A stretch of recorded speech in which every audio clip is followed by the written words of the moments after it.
Bonjour à tous, je suis très heureuse de vous retrouver pour cette nouvelle vidéo. Aujourd'hui, nous allons voir la lettre Y qui chante I, mais uniquement lorsqu'elle n'est pas entre deux voyelles. Petit rappel pour les voyelles, nous avons le A, le E, le I, le O et le U. Voilà, donc nous allons commencer par tracer le Y dans l'espace.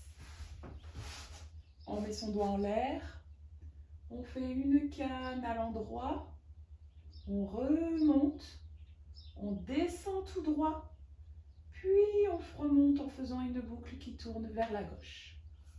On recommence, on fait une canne à l'endroit, on remonte, puis on descend tout droit et on remonte en faisant une boucle qui tourne vers la gauche. Voilà, maintenant que nous nous sommes entraînés à tracer le Y dans l'espace, je vous propose d'apprendre à le faire sur votre cahier. Y sur votre cahier. Donc, vous positionnez votre crayon entre la ligne violette et la ligne bleu turquoise qui forme l'interligne. Vous faites votre canne à l'endroit, vous remontez.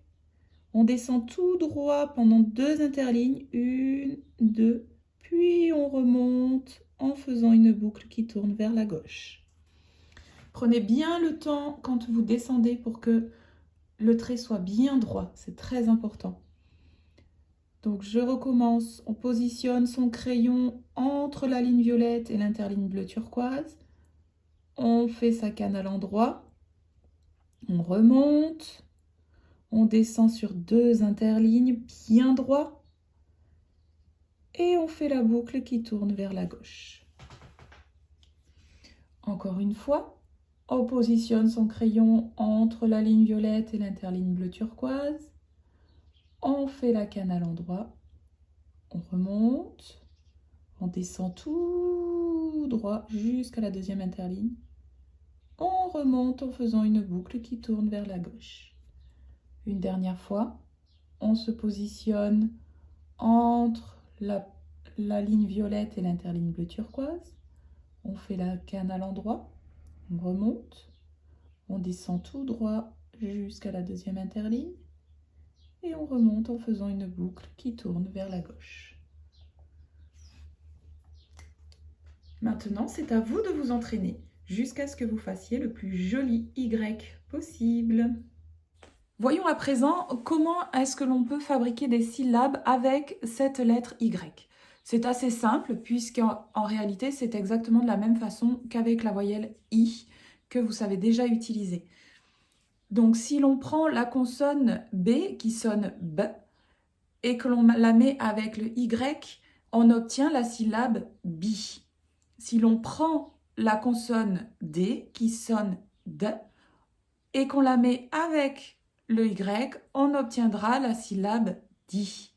Si l'on prend la consonne M et qu'on la met avec le Y, on obtiendra la syllabe mi. Si l'on prend la consonne S qui sonne S et qu'on la met avec le Y, on obtiendra la syllabe si.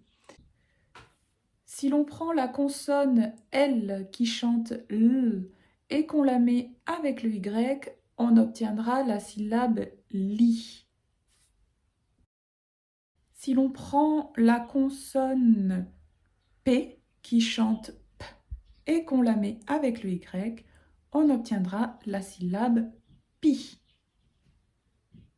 Pour les consonnes C et G, donc, elles chanteront de la même façon qu'avec le I. C'est-à-dire que si l'on prend la consonne C et qu'on la met avec le Y, elle chantera S.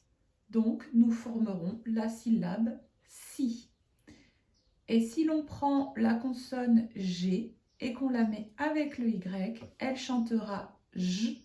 Donc, elle formera la syllabe J. Maintenant, vous savez écrire et lire la lettre Y qui chante I. Je vous propose donc de vous entraîner avec les fiches que je vous ai envoyées par mail et on se retrouve demain pour voir la deuxième façon de chanter la lettre Y.